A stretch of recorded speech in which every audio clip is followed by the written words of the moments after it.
যেহেতু জুলাইয়ের আকাঙ্ক্ষা পূরণ হয়নি, কাজেই জুলাই শেষ হয়নি। আমরা পুরানা বন্দোবস্তের বাইরে সরকারের কোনো কিছুই দেখতে পাচ্ছি না। 4 তারিখ 3 তারিখ 2 দিনই ইন্টারনেট বন্ধ করে দিয়ে লাশগুলোও গায়েব করা হয়েছে।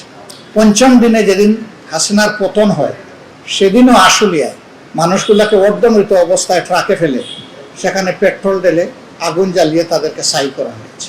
কত নিষ্ঠুর! এই বর্বরতা এবং নিষ্ঠুরতার পরে আর তারা টিকতে পারেনি, তারা চলে গেছে দেশ ছেড়ে। সাময়িক এই শূন্যতা পূরণের জন্য একটা অন্তর্বর্তীকালীন সরকার গঠিত হয়েছিল।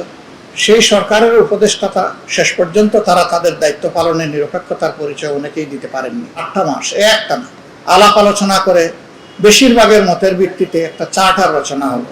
বেশিরভাগ এই কারণে বললাম যে ছোট ছোট পয়েন্টে 31টা দলের সবাই একমত, কিন্তু যেখানে গিয়ে আমার স্বার্থ বিঘ্নিত হবে এখানেই দ্বিমত, এখানে এই নোট অফ ডিসেন্ট।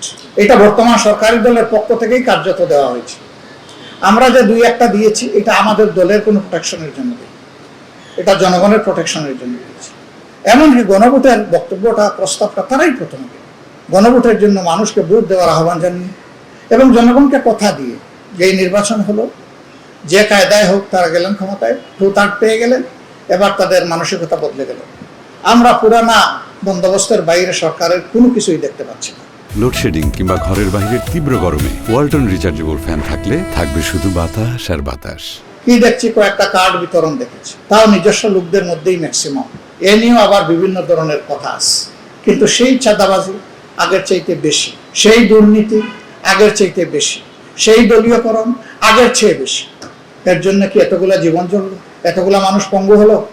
একই তরিকার এক দলকে সরাইয়া একই তরিকার আরেক দলকে বসানোর জন্য তৈরি হয়। কেউ কেউ প্রশ্ন তুলেছেন এখানে শেখ মুজিবের 7 মার্চের ভাষণ আছে, জিয়াউর রহমান সাহেবের 26 মার্চের স্বাধীনতার ঘোষণা নেই কেন? উনি তো অটোক্র্যাট শাসক ছিলেন না, তো ওনারটা এই জন্যই তো আমরা আনি। যারা কর্তৃত্ববাদী ছিল, যারা আগ্রাসী ছিল, জুলুমবাজ ছিল, আমরা তাদেরকে এখানে তুলে এনেছি। আমাদের বার্তা হচ্ছে যেহেতু জুলাইয়ের আকাঙ্ক্ষা পূরণ হয়নি, কাজেই জুলাই শেষ হয়নি।